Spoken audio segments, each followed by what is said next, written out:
तो पहला क्वेश्चन है, इसको देखो ज़रा कैसे करोगे आप, क्या तरीका है इसको करने का, है ना। ओके ऐसा क्वेश्चन आपके पहले मॉक में भी आया था, फर्स्ट में भी ना, ऐसे क्वेश्चन मतलब आ रहे हैं, मुद्दा ये है। ठीक है, चलो ट्राई करते हैं थोड़ा सा कुछ कर सकें तो हम। ओके तो क्वेश्चन है आपका, ए की वैल्यू √7 माइनस √3 और बी की वैल्यू इतनी है, तो which of the following is true. तो मैंने आपको बताया था कि अगर ए की वैल्यू ये है तो आप स्क्वायर कर दीजिए। जब आप स्क्वायर करेंगे तो आपको क्या मिलेगा बताइए, 10 माइनस के 2√21, पक्का। और इसका स्क्वायर करेंगे तो क्या मिलेगा, B square is equal to 7 minus 2√10। अंधे को भी दिख रहा है कि ये पहले वाला बड़ा है भाई, 10 भी बड़ा है 7 से और ये तो वैल्यू बड़ी है ही, तो ऑब्वियसली बात है A is greater than what, क्या है, ए इज़ ग्रेटर देन आपका बी है, तो that will be the right answer, है ना। ये आपकी राइट वैल्यू हो जाएगी। क्लियर कर सकते हैं, कोई दिक्कत तो नहीं। ओके चलिए इसको ट्राई करके देखिए ये कैसे होगा, आप इसको ट्राई कर सकते हैं। सिंपल क्वेश्चन है बोर्ड मास का, काफ़ी आसान। तो भाई आप इसको चेंज कर सकते हैं पहले वाले को, है ना। मैंने बताया था जब भी डिवाइड हो तो आप इसको मल्टीप्लाई में कन्वर्ट कर लो, ये तो अभी डिवाइड ही रहेगा। अच्छा इसको सॉल्यूशन करके 10 की मल्टीप्लाई अगर मैं यहाँ पे कर दूँ तो 1/10 हो जाएगा, तो 1/15 प्लस 1/10, वेरी गुड। इनका एलसीएम ले सकते हैं, यहाँ पे वैल्यू तो 1/2 आ गई, इनका एलसीएम लेंगे तो 30 आ जाएगा, ऊपर 2 आ जाएगा और 3 तो 5 आ जाएगा, 5 से कितनी बार, 6 बार। अब फिर से अगर इस डिवाइड को मल्टीप्लाई बदलोगे तो 6, तो what should be the right answer, 3। It's very easy, but मैं वही बोल रहा हूँ कि कैसे करना है, कठिन तो बिल्कुल भी नहीं है, इट्स वेरी इजी। चल सकते हैं, ओके चलिए आगे चलते हैं। पढ़िए इसको, ये आप कर चुके हैं बट स्टिल पढ़िए। The number of red blue and green marbles in a bag is 3 4 5। तो रेड, हाँ 3 4 6, रेड ब्लू और ग्रीन मार्बल्स का रेशो दे रखा है 3 4 और 6। 20 रेड मार्बल्स, 20 कैसे मार्बल्स बताइए, रेड, तो 20 रेड, 15 ब्लू और unknown number of green marbles are added. तो 20 आपने रेड ऐड करें, 15 आपने ब्लू ऐड करें और ग्रीन के बारे में पता नहीं कितने ऐड करें, तो रेशो जो बन चुका है वो क्या बन चुका है बताइए, 4 5:7 बन चुका है। तो पूछ रहा है determine the number of green marbles, है ना। तो आपने कुछ समझना है, तो सबसे पहले अगर मैं यहाँ पे x, यहाँ पे कुछ अलग वेरिएबल मान लूँ, a मान लेता हूँ, क्या मान लूँ, तो पहले मैं रेड और ब्लू से कंडीशन अप्लाई कर लूँ। तो रेड क्या है कंडीशन 3a, ब्लू क्या कंडीशन है 4a। रेड में कितने ऐड हुए हैं 20, ब्लू में कितने ऐड हुए हैं 15, क्या रेशो बन चुका है, तो इससे a निकल आएगा, है ना। मल्टीप्लाई कर लेते हैं, 15a प्लस के 100, 16a प्लस के 60, तो a की वैल्यू 40 आ गई। हाँ जी, क्या मैं समझ पा रहा हूँ। अच्छा अब a की वैल्यू अगर 40 आ गई तो इस हिसाब से तो क्या कह रहा है ये, number of green marble added, ठीक है 40 हो गई, तो ये अच्छा अब मैं किसी भी ब्लू और ग्रीन को ले लेता हूँ, तो ब्लू और ग्रीन को लेता हूँ मैं, तो क्या रेशो रहेगा 4a/6 है, 15 तो मैंने किस में ऐड करी है प्लस x, और रेशो क्या आ गया इधर पे,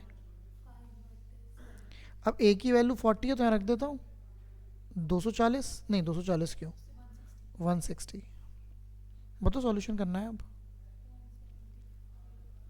तो 160 प्लस 15 ये हो गया आपका 240 प्लस x, और इधर क्या है, अच्छा 5 कॉमन भी है, देखो 5 से 3 टाइम्स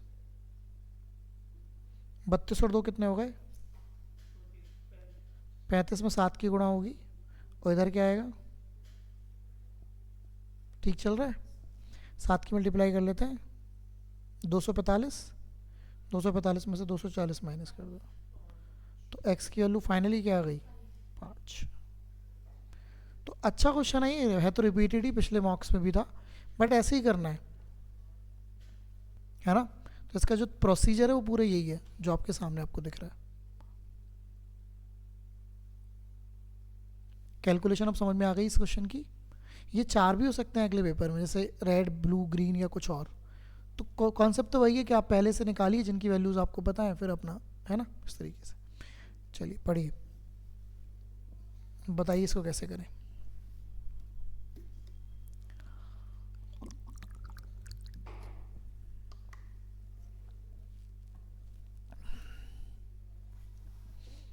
$25,000 12 महीने के लिए और बी ने 50,000 6 महीने के इन्वेस्ट करे और ए का शेयर है, तो सिंपल हो गया।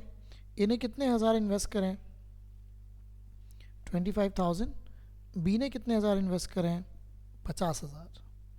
इसने 12 महीने के लिए करें और इसने कितने महीने के लिए करें बताइए? 6 महीने के लिए। तो अगर आप 0 से 0 कट कर लें, 3 0, 25 से 2 बार कट कर लें, 2 से 6 का बार, तो क्या रेशो आ गया? वैसे तो दिख ही रहा था, इसने वो 12 कर दिया है, इसने पैसे कम कर दिए। ए का शेयर 30,000 है प्रॉफिट में, तो अगर ए का शेयर नहीं, what is the A share, तो दोनों का है तो इसको भी 15,000 रुपये मिले होंगे और इसको भी कितने मिले होंगे बताओ? 15,000। तो आपका राइट आंसर आ जाएगा 15,000। चलें आगे। ओके, पढ़िए। देखो एक क्वेश्चन बिल्कुल आसान आ रहा है और एक क्वेश्चन थोड़ा सा वो है टिपिकल। देखो ए और बी ने बिजनेस स्टार्ट करा 5:3 के रेशो में, ठीक है। तो ए और बी को ऐसे मान लेते हैं, 5 और 3 के रेशो में स्टार्ट किया, तो आप इसको 5x मान सकते हैं, इसको 3x मान सकते हैं। 6 महीने के बाद ए ने 10,000 रुपये विड्रॉ कर लिए, तो 6 महीने तो यही चला होगा। फिर अगर 10,000 विड्रॉ करेगा तो ध्यान रखिएगा 5x माइनस 10,000 हो जाएगा। हाँ जी, पैसा था कितना? 5x। और बी ने अपना पैसा डबल कर दिया, तो इसका 6 महीने तो यही रहा। ये अगर डबल करेगा तो क्या हो जाएगा? 6x, ठीक है। अच्छा, इनिशियल इन्वेस्टमेंट इसने दे रखा है का यार, तो ये तो आसान हो जाता क्वेश्चन। अगर ए का इनिशियल इन्वेस्टमेंट दे रखा है तो 5 की वैल्यू दे रखी है, तो इसका मतलब ये जो वैल्यू थी ये हमारी और ईजी पड़ जाएगी, फिर हमारे लिए इतनी दिक्कत नहीं है। 5 की वैल्यू आपको 50,000 दे रखी है, तो इसकी वैल्यू क्या आ गई? 50,000, और इसकी वैल्यू क्या आ गई? 30,000। इसका ये पैसा 6 महीने चला, फिर पैसा हो गया 40,000। इसका ये पैसा 6 महीने चला, फिर पैसा हो गया 60,000, ठीक है। ये भी 6 महीने चला होगा बाकी का पैसा। क्या बात समझ आ रही है? 6 सब जगह से कॉमन है, 6 का खेल ख़त्म, 4 0 भी ख़त्म, तो यहाँ बचा 5 और 4 9, और यहाँ पर 6 और 3 9। क्या रेशो आ गया? 1:1 का रेशो आ गया। टोटल प्रॉफिट आपको दे रखा है 84,000, तो एक का शेयर पूछा है, 84 का आधा कितना होता है? 42,000। तो देखा जाए तो दोनों क्वेश्चन एकदम बेहद आसान है। दोनों क्वेश्चन में ऐसा कुछ नहीं है कि कुछ नया हो, है ना। दोनों ही क्वेश्चन एकदम बिल्कुल इजी हैं। चलें आगे। ओके, इसको पढ़िए। आपको एवरेज बताना है सभी 3 डिजिट नंबर्स का जो 23 से डिविजिबल हो। तो 3 डिजिट नंबर शुरू कहाँ से होते हैं और ख़त्म कहाँ पर होते हैं? 999। तो एक्चुअली आपको फर्स्ट ऐसा नंबर निकालना है जो 23 से डिवाइड होता हो 100 से जस्ट ऊपर, और लास्ट नंबर निकालना है जो 23 से डिवाइड होता हो जस्ट इससे नीचे। तो आप 100 को 23 से डिवाइड करना शुरू करिए, 4 बार जाएगा, पक्का? कितने बचेंगे? अभी बताइए, 8 तो आपके पास है और आपको कितना बनाना है उसको? कितने की एक्स्ट्रा की ज़रूरत है? 15 की। तो 15 जोड़ दो 100 में, तो 115 एक पहला ऐसा नंबर आएगा, ये फर्स्ट नंबर आ गया। फिर आगे से सीरीज चलती रहेगी। अब ऐसे करिए, 999 को 23 से डिवाइड करिए, 23 से 3 बार, 4 बार, वेरी गुड, सॉरी, बिल्कुल 4 टाइम्स जाएगा। 90 कितना? 92। 4 टाइम्स 92 कितना बच जाएगा बेटा? 79। अब जाएगा 3 टाइम्स, कितना बचा? अब इसमें 10 बचा, तो ये 10 होना ही नहीं चाहिए इसमें, तो 10 माइनस कर दो इसमें से, तो कितना आ जाएगा 989। तो ये लास्ट नंबर है। समझ आया ये? अब आपको पता है एवरेज क्या होता है, first number plus last number divide by 2। 1004/2, कुछ गड़बड़ कर दिया क्या? 11,000, हाँ, तो 552, सॉरी, तो 552 आपके इस क्वेश्चन का राइट आंसर आ जाएगा। तो इसमें ये जो फर्स्ट नंबर निकालने वाली बात है और लास्ट नंबर निकालने वाली बात है, बस यही मान लीजिए। तो इसमें नंबर सिस्टम इसने एवरेज में ऐड कर दिया। ये नंबर सिस्टम का ही तो कॉन्सेप्ट है जो आपको यहाँ पे समझना है। कर सकते हैं? आइए तो आगे बढ़ते हैं, इसको पढ़िए। एक कंटेनर है, container of the same volume are 40% and 50% full of water, ठीक है ना। तो मान लीजिए दो कंटेनर, एक कंटेनर ये है और एक कंटेनर ये है। इसमें 40% वाटर है और इसमें 50% वाटर है, and they fill completely with milk. अब मुझे बताइए, अगर ये 40% इसमें वाटर है तो 60% मिल्क आएगा, और यहाँ से 50% क्या आएगा, मिल्क आएगा। यहाँ तक कोई दिक्कत नहीं। फिर इसने बोला container, both container mixed with large vessel, ठीक है। If the content of the both container mixed, तो इन दोनों को डाल के आपने किसी एक तीसरे उसमें डाला, कंटेनर में डाल दिया। तो पूछ रहा what is the percentage of milk in the initial mixture, मतलब फाइनल मिक्सचर, सॉरी। ये बताइए 60 लीटर मिल्क यहाँ से आएगा, 50 यहाँ से आएगा। मज़ेदार बात क्या है दोनों की, 60 और 40, 100, 50 और 50, 60 और 50 कितने होते हैं, तो 110 यहाँ से आएगा, मिल्क आएगा, और 50 और 40 कितने होते हैं, 90। तो रेशो आ गया 11:9 का, मिल्क और किसका, वाटर का, ठीक है। किसका परसेंटेज पूछा है, मिल्क का। तो मिल्क है 11, टोटल कितना है, और इंटू 100।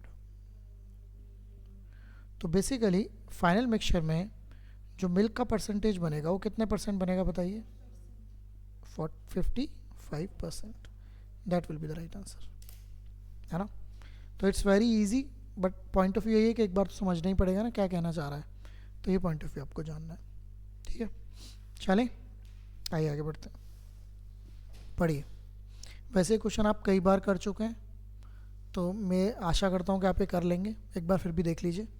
स्टेशनरी शॉप ने 6 डोजन पेन्स और some additional dozen pens, blue pens करे, है ना। तो 6 डोजन रेड पेन्स,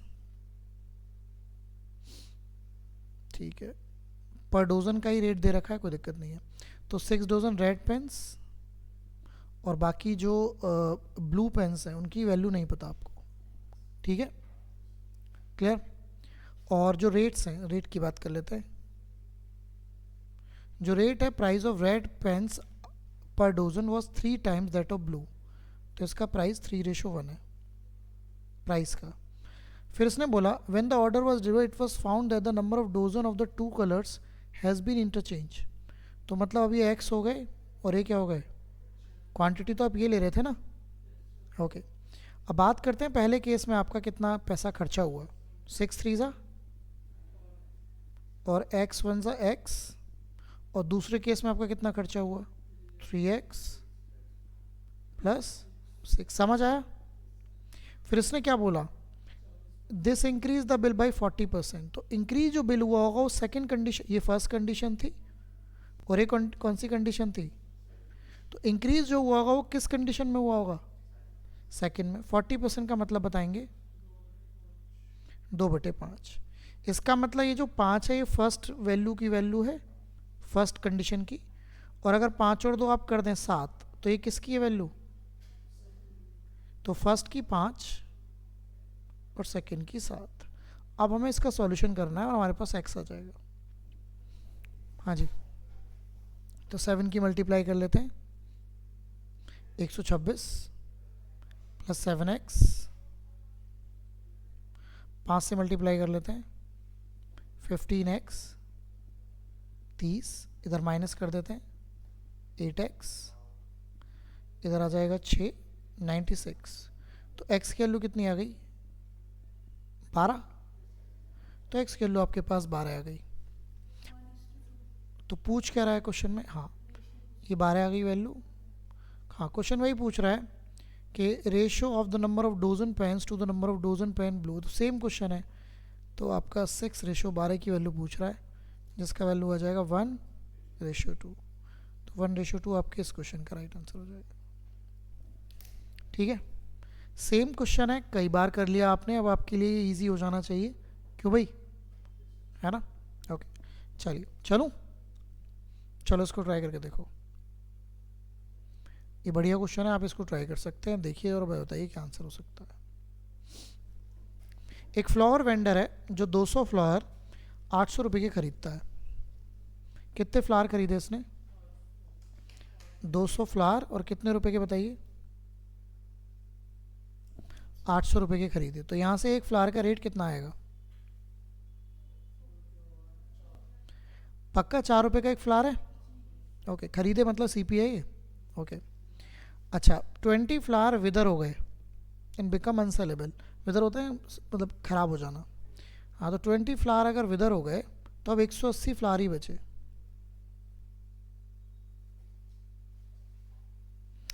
ओके अब ये कह रहा है उसको किस रेट पर उसको बेचना चाहिए रिमेनिंग फ्लावर्स को, जिससे कि उसे 30% का, तो प्रॉफिट जो लेना होगा 800 पे लेना होगा।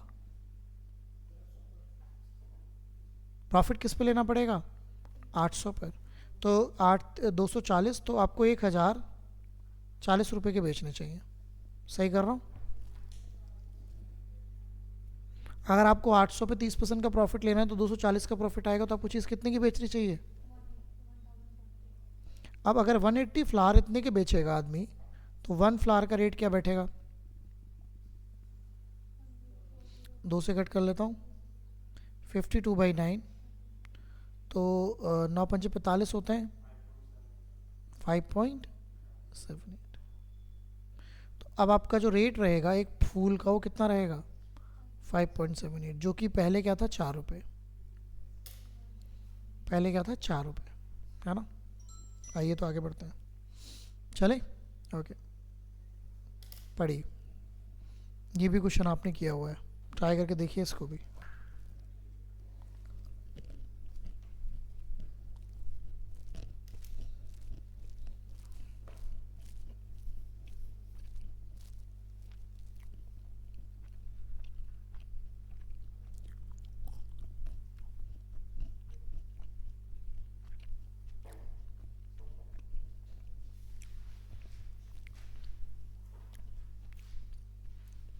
डाइनिंग टेबल को कितने रुपए में बेच रहा है, तो SP मिल गया, SPZ मिल गया।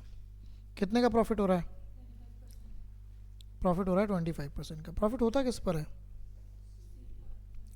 25% का मतलब, तो CP का 5/4 जैसे ही आप करोगे वो SP के बराबर हो जाएगा। तो CP आ जाएगा 4Z/5। बताइए यहाँ तक कोई दिक्कत हो तो। ठीक है, आइए तो अगला मुद्दा समझते हैं।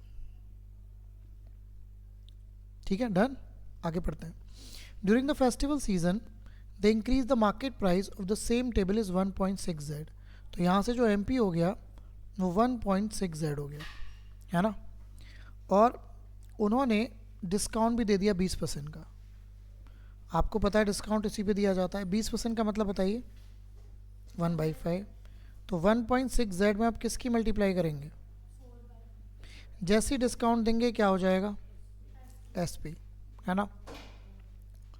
तो what will be the percentage profit made by the store during the festival season. मुझे एक चीज़ बताइए, एक चीज़ आपसे पूछना चाहता हूँ, ये क्या है और ये क्या है, तो क्या आप CP और SP का रेशियो बना सकते हैं।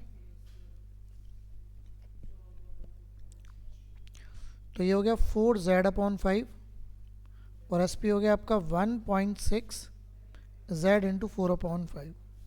4/5 से 4/5 कट गया, Z से Z कट गया। इसका पॉइंट हटाएंगे जब 10 आ जाएगा, इधर 16, तो क्या रेशो आ गया इसका मतलब 5 रुपए की चीज़ कितने की बेच रहे हैं, कितने का फ़ायदा, किस पर, 5 पर इंटू 100। तो आखिरकार एट द एंड कितने % का फ़ायदा होगा, 60% का, राइट। तो ये बहुत ही बढ़िया क्वेश्चन है जिसको आपको जानना है, राइट। ओके, कर सकते हैं, समझ आया ना। अभी ये वाला मॉक भी भेज दूंगा, फिर शाम को दूसरे भेज दूंगा, ठीक है। इसको पढ़िए, ये आप कर सकते हैं।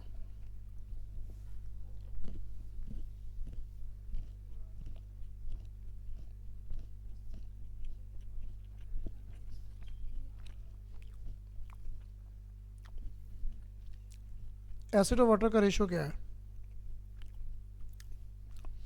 और इसमें 4 लीटर क्या ऐड कर रहे हैं आप, तो यहाँ पे x मान लेते हैं। 4 लीटर आपने वाटर ऐड करा, क्या रेशो हो गया, 5/4। तो ओरिजिनल क्वांटिटी ऑफ एसिड पूछ रहा है।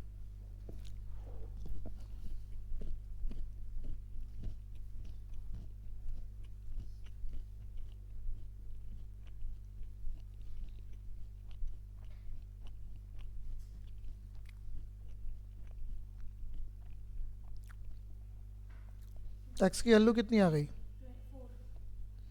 अब ओरिजिनल क्वांटिटी जो एसिड था वो ये था, तो ये निकालना है आपको, 5:4। तो शुरुआती में जो एसिड था वो कितने लीटर था, 20 लीटर। ये आपका राइट आंसर हो जाएगा, है ना। बढ़िया क्वेश्चन है ये, सिंपल क्वेश्चन है, किसी पेपर में आ सकता है, नॉर्मल है, कर सकते हैं।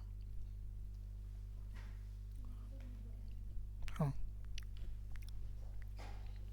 तो बेसिकली अगर हम बात करें तो पहले जो रेशो था वो 5:3 का था।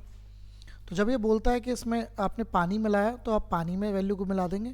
कभी कभी भी बोलता है कि मैंने 4 लीटर पानी मिलाया और 2 लीटर मैंने एसिड मिलाया, तो आप ऊपर क्या ऐड कर देते, 2। जब वैल्यू रियल में दी होती है मिलाने वाली तो आपको x मानना ही पड़ेगा पहले केसेस में, जो कि पहला केस क्या है 5x और 3x वाला, तो वहाँ पे आपको x ऐड करना पड़ेगा, तभी आप आगे की तरफ मूव कर सकते हैं। Okay, done. ओके, चलिए तो आगे बढ़ते हैं, चलें, इसको पढ़िए। टाइम एंड वर्क का क्वेश्चन है, आप कर सकते हैं।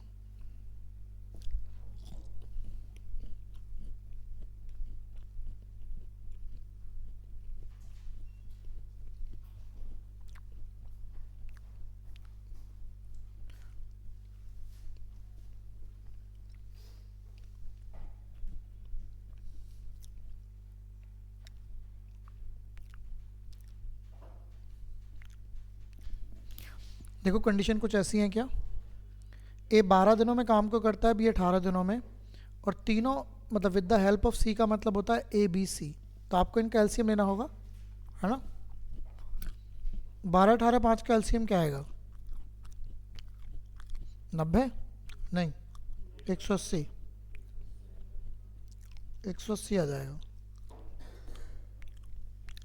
12 से करेंगे 15 आ जाएगा, 18 से करेंगे 10 आ जाएगा, 5 से करेंगे 36। ये वैल्यू आएगी ए प्लस बी प्लस सी की, है। हाँ, सी आ गया 11 आ गया। अब आपके हिसाब से आप ए को 15, भाई वन डे वर्क में पैसे बटेंगे, ए को 15 देते हैं, बी को कितना देते हैं और सी को कितना देते हैं। अगर आप इन तीनों को जोड़ेंगे तो 36 ही आ जाएगा। 36 की रियल वैल्यू क्या है, 7200। वन की वैल्यू क्या आ गई, 200। किसके पैसे पूछे, सी के, तो 11 में किसकी मल्टीप्लाई कर दीजिए, 200 की।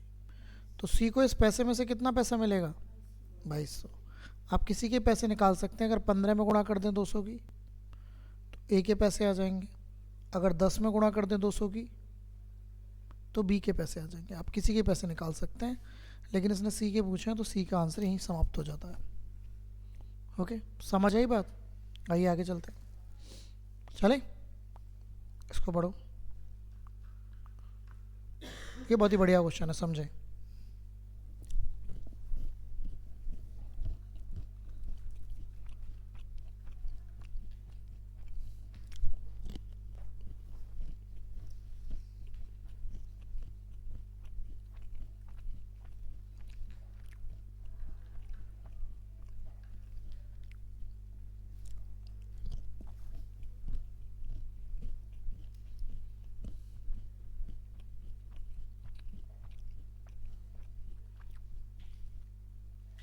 टैंक में मिक्सचर है, ABC सॉल्यूशन है, किस रेशो में है?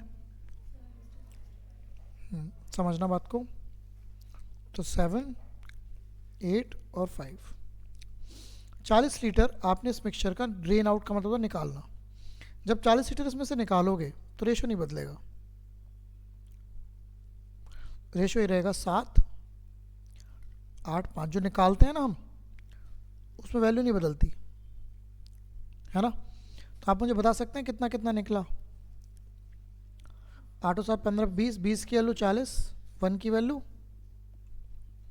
तो 14 इसमें से निकला होगा, 16 इसमें से निकला होगा और 10 इसमें से निकला होगा। पक्का? कोई दिक्कत? मैं कह रहा हूँ कि जैसे आपकी ये पानी है, ये पानी की बोतल है, मान लो ये कोई सिरप है, इसमें बहुत सारे मिक्सचर हैं, तो अगर मैं आपको इसमें से 1 चम्मच भी दूँ तो टेस्ट अलग होएगा क्या? तो मतलब इसमें से कितना भी निकालो उसके उसमें रेशो उन चीज़ों का वही रहेगा। जो भी पहले मिक्सचर था आपको नहीं पता उसमें से कितना लीटर निकाला है, 40, तो रेशो तो ABC का सेम ही रहेगा ना। तो मैं निकाल रहा हूँ 40 में कितना कितना ABC निकला।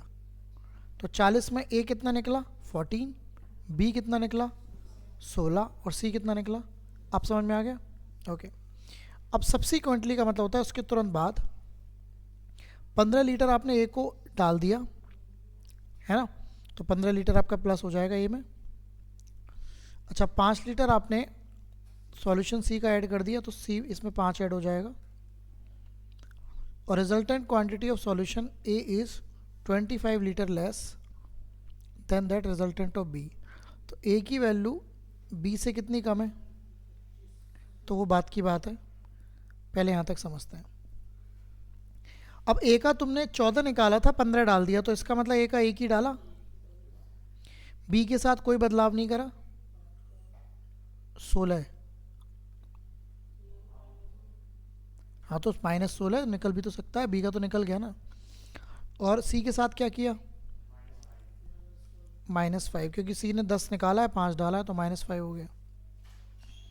ओके। आप यहाँ पे क्या लिख सकते हैं? आप यहाँ पे x लिख सकते हैं, यहाँ पे x लिख सकते हैं और यहाँ पे भी क्या लिख सकते हैं? x।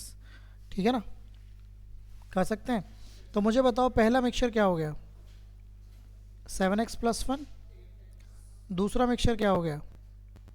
8x - 16। और तीसरा क्या हो गया? 5x - 5। लिख सकते हैं? इसका मतलब पहले की वैल्यू ये हो गई, दूसरे की वैल्यू ये हो गई और तीसरे की वैल्यू ये हो गई। पानी वो मिक्सचर निकालने और उसकी वैल्यू डालने के बाद। अब मुझे बताइए आप कौन किससे कितना ज़्यादा था? कौन किससे कितना ज़्यादा था? हाँ, तो यहाँ से B की वैल्यू यहाँ से क्या है बताइए? A की वैल्यू क्या है बताइए? और बराबर किसके रखना है? चलिए सॉल्यूशन करिए। तो 8x - 16 माइनस के 7x माइनस के 1 इज इक्वल टू 25। तो यह आ गया x और यह आ गया -17, इधर जाके जुड़ जाएगा 42। तो x की वैल्यू कितनी आ गई? 42। क्वेश्चन क्या पूछ रहा है? टोटल कितना था? तो टोटल यहाँ से जोड़ो 20x और x की वैल्यू तुमने क्या निकाली है? तो 20 × 42। तो टोटल जो इनिशियल क्वांटिटी थी वो कितनी थी? 840। ये आपके इस क्वेश्चन का राइट आंसर है। मैं रिपीट कर देता हूँ, बहुत ही शानदार क्वेश्चन होता है। सबसे पहले ABC का रेशो था 7, 8, 5। जब भी इसमें से आप ध्यान रखिएगा किसी मिक्सचर में से कोई वैल्यू निकालते हैं आप तो रेशो नहीं बदलता है। अगर आपने 40 लीटर निकाला तो 40 में भी ABC का रेशो 7, 8, 5 ही रहेगा। तो 7, 8, 5 के हिसाब से 20 की वैल्यू 40, 1 की वैल्यू 2, तो इसमें से कितना निकल जाएगा? 14। इसमें से कितना निकल जाएगा? 16। और इसमें से कितना निकल जाएगा? अभी निकला है। फिर आपने 15 लीटर A को डाल दिया तो प्लस का 15 हो गया। B के साथ आपने कुछ नहीं किया तो 16 ही रहेगा माइनस का। और C में आपने 5 डाल दिया तो यहाँ पे जो फ़र्क पड़ा वो +1 का पड़ा, यहाँ पे -16 का फ़र्क पड़ा और यहाँ पे -5 का। ये फ़र्क आपने यहाँ देखे कि आपने +1 -16 और -5। तो आपको x क्यों मानना पड़ रहा है यहाँ पर? क्योंकि 7, 8, 5 रियल वैल्यू नहीं है। 7 में से तो एक मतलब चलो कर भी सकते थे, लेकिन 8 में से 16 कैसे माइनस करते? तो माइनस में थोड़ा ना हो जाता पानी कि जी बाल्टी थी 20 लीटर की और ख़त्म कर दिया 50 लीटर। अरे भैया माइनस में जो टंकी का कैपेसिटी है उसी के हिसाब से तो करोगे। तो यहाँ पे एक्स लेना पड़ेगा, ये वैल्यू आ गई। फिर इसने जो बोला था बी माइनस है, तो इनका और इनका डिफरेंस दे रखा है और एक्स की वैल्यू आ गई। फिर आपसे टोटल वैल्यू पूछिए जो कि 20x है, बाकी तो आप देख रहे हो। तो बढ़िया क्वेश्चन है, काफ़ी रिपीटेड है, आपने कई बार कर लिया, अब आपको समझ में आ जाना चाहिए। चलूँ आगे, आओ इसको पढ़ो और मुझे बताओ क्या आंसर आएगा।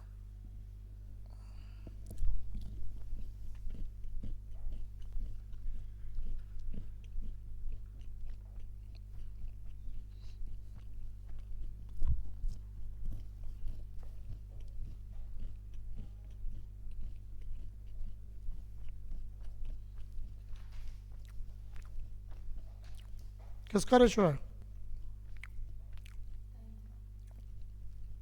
क्या रेशो है? टाइम का रेशो है, तो एफिशिएंसी का रेशो क्या होगा? ओके। एक बी कितने में करता है काम को? एफिशिएंसी बी की 3 है और 18 के हिसाब से काम करता है, तो 18 ही थी। 18:3 46 54, तो 54 जो आ गया वो टोटल वर्क आ गया। समझ में आया? और एफिशिएंसी तो बदलेगी नहीं, 2 और 3 रहेगी। भाई सुनो, बी की एफिशिएंसी मिल गई आपको। ये 3 की एफिशिएंसी का मतलब 3 काम वो रोज करता है। बी उसने कितने दिन तक काम किया? 18 दिनों तक, तो 54 टोटल काम रहा होगा ना, वही टोटल वर्क आ गया। रेशो आप देख ही पा रहे हो क्या बन रहा है, 2 और 3 का। अब पूछ रहा है टुगेदर। टुगेदर का मतलब होता है दोनों, तो 3 और 2 5, 54 को आप 5 से डिवाइड कर दो, क्या आंसर आएगा?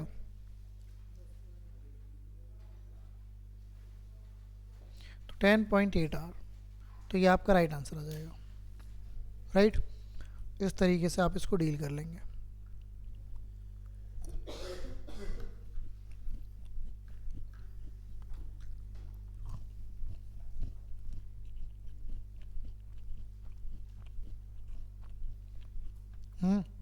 समझ आया? ओके, चलो चलो इसको ट्राई करो, पढ़ो। टाइम एंड डिस्टेंस तो आपका भी अभी चल ही रहा है।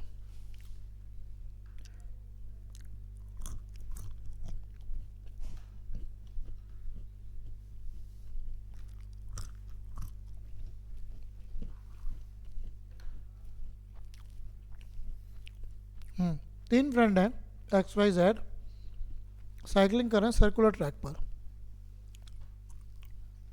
कितना बड़ा सर्कुलर ट्रैक? 2 किलोमीटर का, और वो सेम पॉइंट पर सुबह 9 बजे शुरू करते हैं। पहले की स्पीड क्या है एक्स की? 10 किलोमीटर पर आवर। वाई की क्या है? 12 किलोमीटर पर आवर। और जेड की क्या है ना? तो सुन लीजिए इस क्वेश्चन को एक बार। तो क्वेश्चन पूछ रहा है how many times will all 3 of them meet at the starting point if they continue cycling until 1 PM। तो स्टार्टिंग पॉइंट पर वो कितनी बार मिलेंगे 1 बजे तक? तो सबसे पहले है ना, स्टार्टिंग पॉइंट पर आपको मिलाना है। सबसे पहले आप इनका एक राउंड का टाइम निकालेंगे। क्या निकालेंगे? 1 राउंड टाइम। तो 1 राउंड टाइम वो कैसे निकलेगा? ये सब के सब 2 किलोमीटर ही चलेंगे, तो ए भी 2 किलोमीटर चलेगा, लेकिन वो किस स्पीड से चलेगा? 10 से। बी भी 2 किलोमीटर चलेगा 12 की स्पीड से, और सी भी 2 किलोमीटर चलेगा 15 की स्पीड से। ये इनका टाइम आ गया। चाहो तो इसे मतलब वो कर लो, या बेसिकली देखा जाए तो कट पक कर लो, नहीं तो ना करोगे तो भी कोई दिक्कत नहीं है। आपको इनका निकालना है LCM। क्या निकालना है? तो LCM आपको फ्रैक्शन का मैं बता देता हूँ। ये फ्रैक्शन है actually. 2/10 is a fraction, 2/12 is a fraction, और 2/15 इज़ अ फ्रैक्शन, है ना? फ्रैक्शन में अगर आप इनका LCM निकालेंगे, ध्यान से देखिएगा, मैंने जानबूझ के इनको कट नहीं किया है।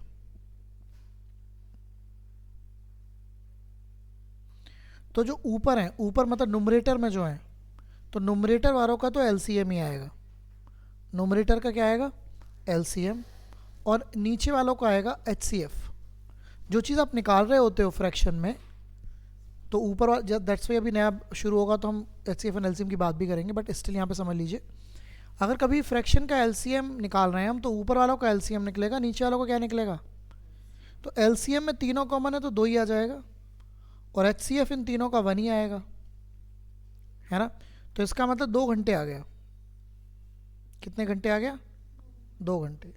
2 घंटे में वो एक बार मिलेंगे। अब मुझे बताओ 9 से 1 बजे तक कितना टाइम होता है, 4 घंटे। तो आपके हिसाब से तो 2 बार मिलने चाहिए, लेकिन एक बार शुरू भी तो किया था।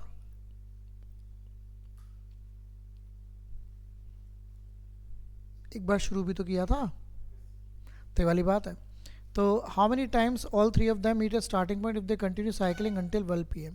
तो that's why the answer is 3 times आएगा। कितनी बार आएगा, 3 टाइम्स।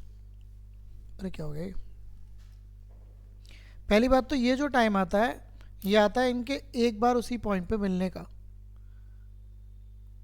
तो 2 घंटे में ऐसा होगा कि कोई आगे जाएगा कोई पीछे जाएगा, लेकिन एट द एंड ये 2 घंटे में वहीं मिलेंगे जहाँ पे शुरू किया था, है ना। फिर अगले 2 घंटे में फिर 1 बजे मिलेंगे, लेकिन या तो शुरू में स्टार्टिंग वाला मान लो एक, या लास्ट वाला मिलने वाला मान लो। तो दैट्स वाई द 3 टाइम्स, है ना। तो they all start from the 9 बजे, तो द ट्रैवलिंग द सेम, ये हो गया। How many times will all 3 of them meet at the starting point if they continue cycling until. तो बेसिकली वैसे तो इसका आंसर 2 टाइम ही आना चाहिए, लेकिन मतलब क्योंकि मिलेंगे तो शुरुआती के बाद 2 ही बार ना, एक बार मिलेंगे 11 बजे और फिर 2 घंटे बाद फिर कितने बजे मिलेंगे, 1 बजे, और एंड हो जाएगा। लिख लीजिए इसको, समझ लीजिए, है ना।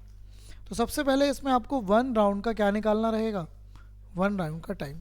तो 1 राउंड का टाइम कैसे निकलेगा, 2/10, 2/12 और 2/15। अच्छा, नीचे का जो एचसीएफ आएगा वो 1 ही आएगा, क्योंकि नीचे वालों में कुछ भी कॉमन नहीं है। एचसीएफ क्या होता है, कॉमन हो, तो कॉमन तो कुछ है नहीं, तो 2 मतलब 1 ही आएगा ना नीचे। तो दैट्स वाई द 2 आवर में 1 टाइम मिलेंगे उसी पोजीशन पे। फिर अगले 2 ही घंटे और हैं तो एक और बार मिलेंगे।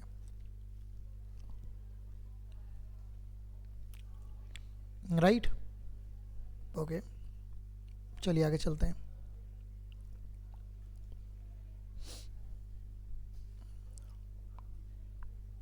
चलें आगे, ओके, आओ आगे बढ़ते हैं।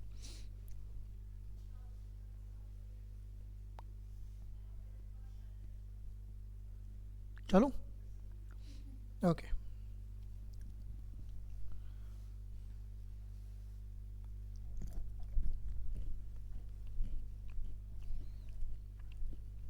इसको देखिए, एक सर्कुलर पाथ है 3 metre wide, runs around a circular park, okay. अच्छा, इसकी रेडियस 8 मीटर है। तो ये समझो इस तरीके से है। हाँ, अंदर वाले की रेडियस कितनी है, 8 मीटर। तो ये R1 मिल गई आपको, और ये पाथ कितना चौड़ा है, तो R2 हो जाएगी 8 और 3 11 मीटर, ठीक है। क्या फॉर्मूला होता है इसके पाथ का, रिंग का फॉर्मूला बोलते हैं इसको, पाई R2 square minus R1 square, ये होता है एरिया ऑफ रिंग। पाई तो पाई है, पाई तो जो भी वैल्यू होगी बाद में देख लेंगे। पहले बताइए, यहाँ पर आएगा 11 का स्क्वायर और यहाँ पर क्या आएगा, अच्छा इसको 22/7 रख लेते हैं। अच्छा, एक बार ऐड कर लेते हैं, 11 और 8 कितने होते हैं, 19, और एक बार माइनस कर लेते हैं 3, है ना। 3 की मल्टीप्लाई 22 में कर लेते हैं, 66 इंटू 19/7, ये हम कर लेंगे। 66 इंटू 19 क्या होता है बताइए,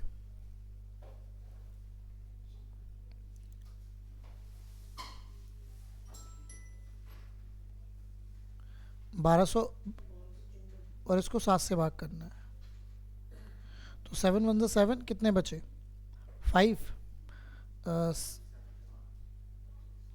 49, कितने बचे, तो 7 नाम तड़े से, तो 179, यही आंसर आएगा 179.07, है ना। तो इसमें सिंपल आपको फॉर्मूले का यूज़ करना है, बाकी की चीज़ें ऑटोमेटिकली आगे फ्लो कर रही हैं। ये कठिन नहीं है ना, इट्स वेरी इजी। चलिए आओ एक और क्वेश्चन देख लेते हैं। Okay, find the slope of the perpendicular to this line. मैं आपको एक चीज़ क्लियर करता हूँ। जैसे कोई भी लाइन होती है, अगर वो इस फॉर्म में लिखी हुई है mx प्लस सी, है ना, तो इसमें m जो होता है वो क्या होता है, स्लोप। अगर आप इस इक्वेशन को देखें y is equal to 1/4x plus 7, तो इसमें आपको क्लियरली दिख रहा होगा कि m क्या है। m क्या है, अरे दिख रहा है क्लियरली, हाँ जी। लेकिन ये m की वैल्यू ये नहीं पूछी है उसने पूछी है कि उसका स्लोप बताओ जो इसके क्या हो। अब मैं आपको क्लियर कर दूं, अगर दो लाइन परपेंडिकुलर होती हैं तो उनके m1 इंटू m2 की जो वैल्यू होती है वो हमेशा क्या होती है, अगर दो लाइन एक दूसरे के परपेंडिकुलर हैं तो उनके जो स्लोप्स होते हैं उनकी जो मल्टीप्लिकेशन होती है वो क्या होती है, -1, जिसमें से आपको ये m1 मिल चुकी है कितनी, 1/4। तो आपके पास m2 आ जाएगी, कितनी आ गई m2 बताइए, -4। तो m2 की वैल्यू आ गई -4। कभी भी कोई दो लाइंस परपेंडिकुलर्स होती हैं तो दोनों के जो स्लोप्स होते हैं, वैसे तो डोंट वरी ये आपका कोऑर्डिनेट सिस्टम का मुद्दा है, काफ़ी आसानी होता है, बट फिर भी आपको यहाँ पे समझ लेना होगा, ठीक है। और कोई भी अगर किसी भी इक्वेशन को आप इस फॉर्म में लिख सकते हैं तो ऑटोमेटिकली ये जो x के साथ होता है ये m हो जाता है। जैसे मान लीजिए मैं एक इक्वेशन लिख दूँ 2x plus 3y is equal to 5, तो मैं 2x को इधर ले जाता हूँ, ले जा सकता हूँ, कोई दिक्कत तो नहीं, और 3 से डिवाइड कर सकता हूँ,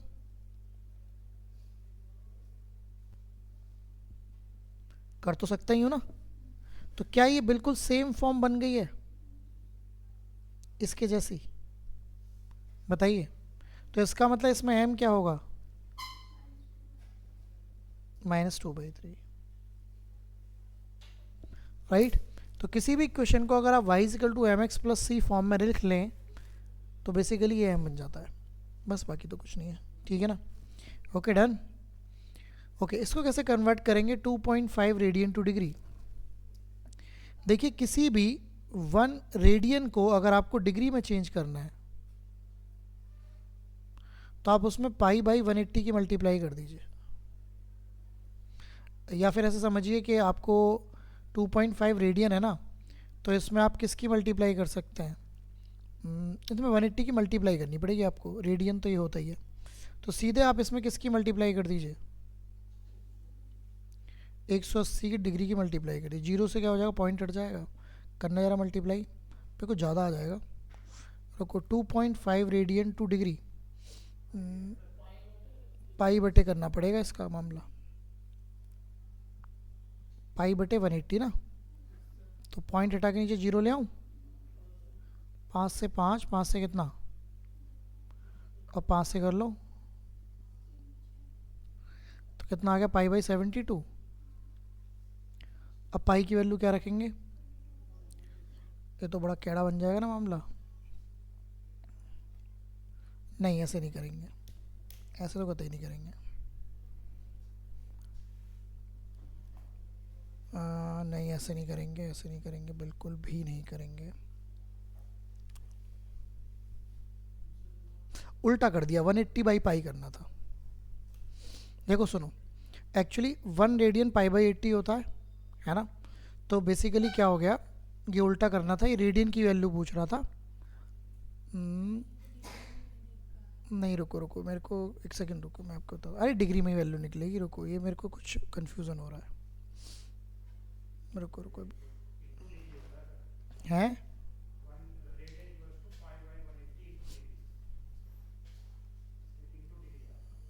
हाँ, तो बेसिकली 180/π की मल्टीप्लाई करनी है, इसमें उल्टा करना है मामला, ये करना है। अब अगर आप पॉइंट हटाएंगे तो पॉइंट तो हट ही जाएगा, 25 इंटू 180 की मल्टीप्लाई कितनी होती है, 250 और 200, 450। अब इसको 22/7 रख दो, तो ये कट जाएगा किससे, 2 से 11, 7 की मल्टीप्लाई कर दो,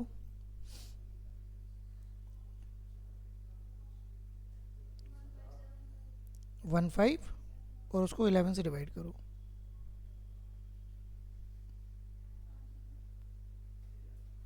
तो मैं रिपीट कर देता हूँ, ये उल्टा लिख दिया मैंने।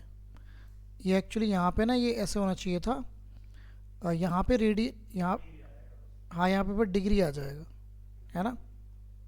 हाँ इंटू मतलब जितनी भी एक्स डिग्री है ऐसे करके बोल सकते हो आप, है ना। तो आपको अगर ये कन्वर्ट करना है तो आपको यहाँ पे अगर आप वैल्यू डाल रहे हो 2.5 की इस इक्वेशन में ऐसे करके, तो आपको बेसिकली यहाँ पे क्या करना पड़ेगा, एक्स डिग्री की वैल्यू कैसे निकलेगी, इसकी इधर मल्टीप्लाई ये निकलेगी। हाँ तो इसको इस तरीके से आप लिख लीजिए, 1 रेडियन π/180 इंटू एक्स डिग्री, ये मुद्दा रहेगा, ठीक है ना। चलिए तो चलें फिर आगे मुद्दे को समझें।